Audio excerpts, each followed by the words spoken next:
جيداً موهبة استثنائية عندها ستيل خاص بها، ما عمرها ما هكرت على حياتها الشخصية، إنما ديرت شنو ما كاينش فاش. صاحبتك تزوجات، انت خصك تزوجي، وقتاش غديري دارك، عاوتاني ملي كتزوجي وقتاش غادي نفرحوا بوليداتك. هاد القضيه هادي ما كتعجبنيش زعما بكل احترام، ما كتعجبنيش. والزواج اصلا ماشي شي حاجه اللي سهله باش تلقاي واحد الشخص اللي غادي تكملي معاه حياتك معقول حلال. ما تخليش الضغوطات المجتمع تاثر فيك في القرارات اللي تبغي تاخديها في حياتك.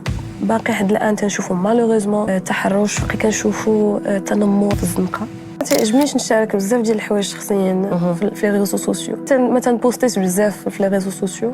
جو في با ترو لي ستوري. ديما تنقول لهم سمحوا لي ما كنهضرش معاكم، سمحوا لي غبرت عليكم، غنحاول ندير ان ايفور ولكن جاريف. جو سوي كوم سا، ما كنشاركش حياتي الشخصيه ماشي زعما غير في لي ريزو سوسيو، حتى في الحياه العاديه. جي ان بوتي ساركل امي